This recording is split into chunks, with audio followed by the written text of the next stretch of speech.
حضرتك مدرب منتخب مصر، وانت كويس. قائد منتخب مصر كويس. مش قائد منتخب رئيس مصر. ماشي. وعشان كده لما جه اللحظة اللي الناس اعتقدوا انك بتاعهم، فبدا وكأنك انت لا مش موجود معاهم في المشهد او مش مؤيدهم. ليه ليه يا استاذ ابراهيم؟ انا مش موجود معاهم في المشهد ليه؟ النهارده يا استاذ ابراهيم حضرتك انا عاشرتك لمده شهر، وبعدين حصل حاجه بيني وبينك او حصل حاجه منك وبعدين هنفترق. انا خلاص هنفترق. انا بقى يعني زي ما يقولوا اجيب الجديد والقديم وبتاع وافضل اهاجمك واحط عليك؟ لا مش مطلوب منك حاجه بدي خالص. بس طب انا النهارده اللي طلع واتقال ان احنا كذا في التحرير، هل انا عشان ما طلعتش التحرير انا يبقى ضد الثوره؟ ها؟ هل انا عشان رحت مع مصطفى محمود انا رحت مصطفى محمود ليه؟ ليه؟ حد كلمك يا كابتن حسن وقال لك تعالى لا لا لا لا هي كان تطوعا منك؟ مجرد ان انا اروح، لمجرد ان الالفاظ اللي احنا بنسمعها والشتيمه اللي احنا بنسمعها وبتاع، واحنا ده رمز الدوله. احنا كل الحاجات اللي طلعت بعد كده احنا حضرتك كنت على علم بيها؟ انا انت حضرتك كنت على علم بيها ماشي، لكن هل بالشكل ده اللي انت اللي احنا نتخيله؟ بس هل بالشكل ده نتخيله؟ ما هي كانت العمليه كلها ايه؟ خروجي مع مؤيدي، ما كانش مؤيدي للرئيس او للنظام السابق زي ما بيتقال دلوقتي، كان لمجرد ان احنا ده رمز الدوله، ان هو لا يهان، لان هو رمز الدوله يهان. معلش يا استاذ ابراهيم انا اقول لك ايوه ماشي اوكي، ما دي سنه الحياه. لما يقولوا يسقط فلان ده مش اهانه، ده سياسه، ده كلام في السياسه. لا ما ده كان في كلام كتير وفي شتيمه كتير وفي حاجات كتير يا استاذ، غير يسقط فلان. لا يسقط لا فلان. لا غير يسقط، لا غير يسقط فلان يا استاذ ابراهيم برضه، عشان انت حضرتك برضه تبقى حقاني وتبقى امين في حته. ما كانش لمجرد يسقط، يعني انا مش هطلع النهارده عشان يسقط فلان، لكن هطلع عشان ده بيتشتم، عشان ده بيتمثل بكلب، بيتمثل بخنزير، بيتمثل بكذا. والتانيين بيتقتلوا يا كابتن حسن. لا ما هي حته القتل بقى وحته الحاجات دي ويطلق عليهم رصاص وقنابل حته القتل والحاجات دي. انت يعني الكلام بتاع حضرتك كأن انا معاهم في القتل ده. لا طبعا انا لا يمكن اكون يعني معاهم في القتل ده. عندما يستثار واحد باهميتك وباقترابك من الناس وبحب الناس ليك، علشان الرئيس السابق لعن، سب، شتم، وبيبقى اعتبرته اهانه، الا يمكن لهذه النفس النبيله اللي بتندهش من ده ايضا تثور على انه كيف يمكن لرجال هذا النظام يطلقوا الرصاص والقنابل على شعب مصر؟ كنا نعرف يعني الكلام ده في وقته يا استاذ ابراهيم؟ كان على الهواء ده، كان لا ما كناش نعرف الكلام ده لا معلش احنا ما كناش نعرف الكلام ده في وقته. يعني احنا في الفتره دي كلها ما فيش حد بيروح وما حدش بيجي، واللي موجودين في التحرير والمظاهره السلميه اللي اتقلبت لغير سلميه، مش من الشباب اللي كانوا موجودين بسبب عمليه الاعتداء الداخليه وموقعة الجمل والحاجات دي كلها. عارف حضرتك انت ازاي؟ هقول لحضرتك حاجه صبري. الجمل والحصينه والحاجات دول جم مصطفى محمود قبل ما يروح التحرير. جم احتفالا وراحوا هناك هجوما، ده الفرق. لا ما احتفالا، لكن هل هم جم يعني ياخدوا مننا التأييد اللي هم من خلاله يروحوا يعملوا الكلام ده في التحرير؟ لا ده احنا طلب مننا ان احنا نروح التحرير، وكان في رفض تام ان احنا نروح التحرير. طلب من مين يا فندم؟ على الاقل من واحد مني، واحنا في المظاهره في الميدان. لا ما نروحش، ليه نروح التحرير؟ ليه؟ عشان يبقى في احتكاك بين شعب واحد. الناس اللي ماشيه والناس بتاع، لا مش الناس مسؤولين من اللي طلبوا، مش مسؤولين، الناس اللي ماشيه والناس اللي موجودين وبتاع. لا احنا نروح التحرير وبتاع. لا ما نروحش التحرير، لو تروح التحرير هيحصل فيه احتكاك بين الشعب نفسه، بين الشعب نفسه. يعني حتى لما رحت مصطفى محمود ما كانش اتصال تليفوني من علاء مبارك ولا من جمال مبارك ولا من حسني مبارك. الناس فاكره، هقول لك حاجه يا استاذ ابراهيم، الناس فاكره ان انا ممكن بالسهل كده اروح رافع السماعه ومتكلم الاستاذ علاء ومتكلم الاستاذ جمال ومتكلم سياده الرئيس حسني مبارك العمليه مش كده خالص يا جماعه. العمليه مش كده خالص. هم وجودهم معانا في مهمه لمنتخب مصر بس فقط لا غير. هي ايه طبيعه المهمه دي يا كابتن حسن؟ مهمه المنتخب رايح بطوله. لا طبيعه مهمتهم هم، مش مهمتك انت. مهمتك انت اديتها بنجاح. مهمتهم ليه ايه؟ يعني هم هؤلاء معاك في مهمه للمنتخب مصر اللي هي ايه؟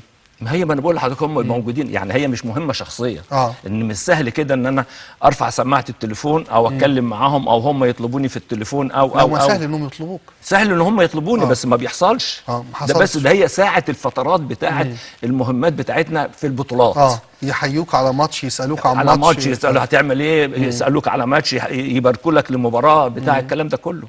طب سؤال بجد يا كابتن حسن، كان لهم في الكوره؟ كلمه كل مصر لها في الكوره. يعني بيعرفوا يفتوا في الكوره كويس؟ كل مصر في يعني ليه سيد معوض، ليه ما نزلتش؟ لا ما لهمش هم بالحاجات دي. لا ما حدش الكلام. كان بيكون في الكوره يقولوا لا في الكوره بيساندوك، ولازم تشدوا حيلكم، ولازم تشدوا حيلكم عشان البلد يعني. بس هو التشجيع، انما مش مناقشات. لا مش مناقشات فنيه. لا ما فيش مناقشات فنيه. ده مصر لا بتتناقش فنيا. معلش، ما مصر كلها بتعرف الكوره، وانا قلت لك لا، ما مصر لسه بقول لحضرتك مصر كلها بتعرف الكوره. لغايه ما رحت مصطفى محمود ما كانش عندك معلومات عما يجري في التحرير بدقه اي حاجه غير لما كنت اروح. يعني هو المره الوحيده اللي نزلتها خلال 3 أسابيع. في الفتره دي كلها ما فيش حد هو في حد كان بينزل. حضرتك نزلت تطوعا يعني؟ بالمجرد ان تطوعهم قالوا لي ان في كذا كذا، شوقي غريب كلمني في كذا وكذا وفي كذا وكذا وكذا. هو شوقي غريب ده؟ لا شوقي غريب لا ماليش دعوه بحاجه. هل وانت بتعمل مراجعه بعد ما يتكشف ليك من امور وحقائق، هل بتعتقد ان نزولك من مصطفى محمود كان امرا فيه تطوع مبالغ فيه شويه؟ لا هو ما كانش مبالغ، لان انا الراجل ما دخلتش في العمليه وفي المظاهره والهتاف وما اعرفش ايه، وان احنا ضد الثوره وان احنا كذا، وان الثوره مضاده زي ما بيتقال دلوقتي ثوره مضاده والكلام ده. لا مجرد بس الحاجه الوحيده اللي انا قلت لك عليها صوتيه، وما اتنتش. يعني ما في اكتر من مظاهره طلعت بعد كده. مفيش تصريحات عقبت ده، لا مفيش كلام ولا في اي حاجه حصلت في اي حاجه. اصل انا عايز اقول لك يا كابتن حسن، واحنا في ميدان التحرير، اصل انا ماليش اصلا في المظاهرات وماليش دعوه في السياسه. ما كانش حد له في المظاهرات ولا 12 مليون اللي خرجوا دول. انا بقول لحضرتك كان منهم 2000 واحد له في المظاهرات. مش كده بس خلاص. يعني انا الحته ديت يعني عاوز اوصل لها، وعاوز زي ما يقولوا ايه اقفلها. يعني عاوز اوصل لها وعاوز اقفلها. ازاي نقفلها يا كابتن حسن؟ يعني البعض لا يزال يحمل في قلبه، البعض ده محبيك. ايوه طبعا، اللي انت فرحتهم، ودي من الحاجات اللي انا جيت لحضرتك البرنامج بتاع حضرتك لما قلت لي ان احنا عاوزين نوضح الامور. صحيح. لان الناس اللي بتحبك الحمد لله كتير، واخدين على خاطرهم منك كتير، واخد بال حضرتك. وكمان اللي عايز اقوله لحضرتك انه الناس اللي كانت في ميدان التحرير 90% منها كانوا شباب، اللي هم الجمهور اللي اتربى على الانتصارات والبطولات. جميل. انا ازعم انه حوالي 100% منهم خرجوا فرحا بالمنتخب في مباريات سابقه، في بطولات سابقه. فضلا عن الالتراس الاهلي الحقيقه كان رائع، والتراس الزمالك كان ممتاز يعني في المشهد من اللحظه الاولى. فدول جمهورك، دول اللي حبوا حسن شحاته، ودول اللي وقفوا مع حسن شحاته، واللي شجعوا حسن شحاته. اعتقدوا انه خروجك لمصطفى محمود كان خذلان لهم. يعني انت بتاعنا مش بتاعهم، انت بتاع البلد كلها مش بتاع رئيسها. وانا النهارده لما كنت بتكلم ما بتكلمش عشان رئيسها، ولا عشان بتكلم القياده السياسيه، ولا بتكلم عشان الاستاذ علاء ولا الاستاذ جمال. انا بتكلم لموقف. يعني الموقف ده، يعني اقول لك ايه، اذا كان في حب بيني وبينهم، الموقف ده هم لازم ينسوه لسبب واحد، لان هو مش عاوز اقول ده مبدأ حب بينك وبين الناس. بين الناس مش حب بيني وبينهم، لازم ينسوا حب بيني وبين الناس. لازم ينسوا الموقف ده. لازم يحطوا لك مبرر. انك كنت خارج تجامل مثلا الناس اللي زاروك. مش تجامل، على الاقل تقول ان انت راجل النهارده، على الاقل شيء من الاخلاص، شيء من الوفاء. ان انت راجل النهارده شايف وسامع شتيمه واهانه و انت ما رضيتش عن الكلام ده، وطلعت لما عرفت ان في مظاهره كذا، فطلعت انت في المظاهره دي، لكن ما تكررتش المظاهره. مع ان يا كابتن حسن انت راجل لعيب كوره عظيم وعبقري، ربنا يخليك، وعشت في الملاعب كل ده، واتشتمت كتير قوي. ولغايه دلوقتي شتائم الملاعب دي لا تتوقف. مش هتوقف. ما انت عارف ان الشخصيات العامه يمكن ان تشتم يعني من جمهور غاضب او جمهور حتى محب، والامور تمشي. يعني ما كانش فيه الغرض منها الاهانه، الغرض منها الغضب. كان في غضب من انت في ملايين المصريين. في وقتها يا استاذ ابراهيم برضو، انت في وقتها بتبقى دايما الذكريات هي اللي قدامك. لان انا واحد من ذكريات حضرتك انهم بيزوروك وانهم بيقعدوا معاك، هم بيدعموك، مش بيزورون انا، لكن بيدعموا فرقتك، بيساندوا فرقتك، عارف حضرتك ازاي؟ ما والمليون انا هقول اللي كانوا لحضرتك في اهو، بداية ما انا التحريك هقول كانوا لحضرتك بيساندوا اهو، انت يا استاذ ابراهيم لغايه الموقف ده احنا ما كناش شفنا حاجه بعينينا، ما كناش قرينا حاجه، ما كناش سمعنا حاجه من الحاجات اللي بتحصل دلوقتي واللي اتقالت. هل انت كنت ممكن تتخيل ان هو ممكن نوصل ان احنا بالافتراء ده الفساد يبقى بالافتراء ده اللي احنا بنسمع عنه واللي احنا بنقرا عنه واللي احنا بنشوف الناس بتتكلم عنه؟ كان حد ممكن يتخيل كده؟ كان حد ممكن انت يتخيل رايك كده؟ انك ما كانش حد يتخيل كده، ودلوقتي المساله كانت واضحه بالدرجه دي. كل يوم والتاني بتوضح حاجات كتيره جدا، كل يوم والتاني بتوضح حاجات كتيره بتبني جدا. عليها افكار زي ايه بقى يا استاذ حسن؟ ببني عليها افكار ازاي ممكن كانت البلد ماشيه والفساد ده مستشري فيها بالشكل ده. هل احنا ما كناش شايفين ده؟ احنا كنا مغيبين عنه؟ ولا ما كانش فيه في وقتها حد قادر يتكلم؟ ما خد بالك برضه في وقتها ما فيش حد قادر يتكلم. في وقتها ما كان عاوز اقول ايه، النفاق شغال على ودنه.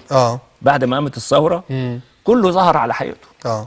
كله ظهر على حقيقته. ناس كتيره قوي قوي قوي قوي واقسام كبيره قوي قوي اتقلبت 360 درجه.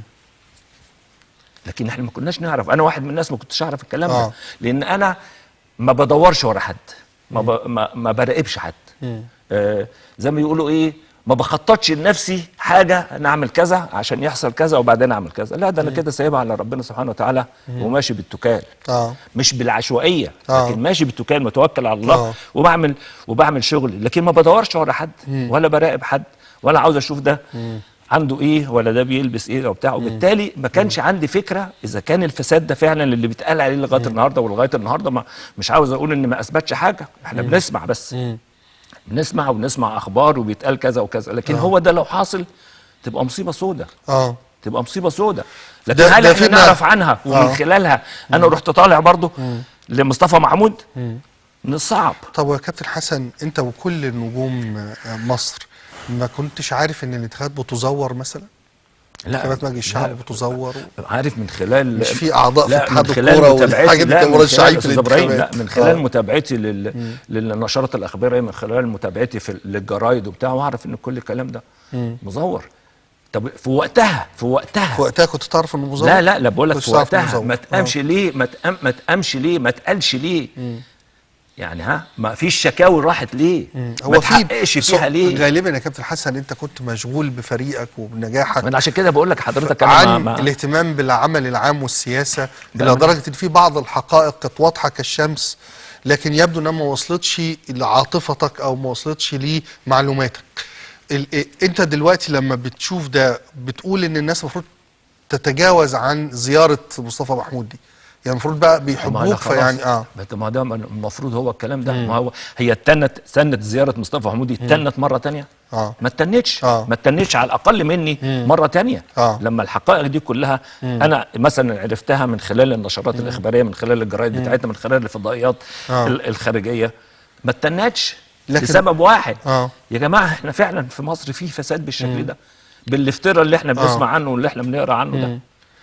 امال كنت بتفكر ازاي في انه ملايين خرجوا للشوارع يا كابتن حسن؟ ما الذي دفعهم للخروج؟ لا، اللي دفعهم للخروج هي كانت مظاهره سلميه يا استاذ ابراهيم. انما كلها سلميه، انا بتكلم غاضبه على الرئيس. ليه الناس دي غضبانه على الرئيس؟ يا ما سالتش نفسك هذا السؤال؟ لا بعد كده لا، ما سالت نفسي هذا السؤال. وبعدين احنا لما بنيجي بتكلم مع مراتي، بتكلم مع ابني، بتكلم مع واحد صاحبي، العمليه كلها كلام مش رسمي. يعني ايه مش رسمي؟ يعني انا لما اجي اتكلم النهارده اتكلم يعني احنا الكلام ده كان حاصل، ونيجي نقول لنفسنا والله طب هو الرئيس على علم بالكلام ده ولا الرئيس كان مغيب على الكلام ده؟ ما دي برضو حاجات كلها يعني بتقعد انت تقول الكلام ده يعني بينك وبين نفسك، او مع صاحبك، او مع حبيبك، او مع مراتك، او مع ابنك، او الناس اللي انت بتتكلم معاهم. يعني هل هو كان يعرف الكلام ده؟ تبقى مصيبه سودة. لو كان هو يعرف الكلام ده وساكت تبقى مصيبه اكبر. لو كانوا اللي حواليه مغيبينه عن الحقيقه اللي حاصله دي تبقى مصيبه اكبر واكبر. يعني عرفت حضرتك؟ انا بقول لحضرتك عشان كده دي الافكار اللي بتشغلك دلوقتي، الاسئله اللي جواك دلوقتي. الافكار دي دلوقتي هي اللي بتشغلني دلوقتي. وبعدين هل من الاول خالص ومن الاساس خالص الشباب اللي طلعوا دول وحصل اللي حصل دول يعني هم كانوا طالعين كده عشان يبقى في شهداء وفي ناس تموت كده من لا شيء؟ ولا كان لها سبب؟ كان لها سبب. هو دي من الحاجات اللي بعد كده اللي انت تقول طب الناس دي يعني راحوا ضحايا ايه، ما راحوا ضحايا مصر برضه نفس الكلام.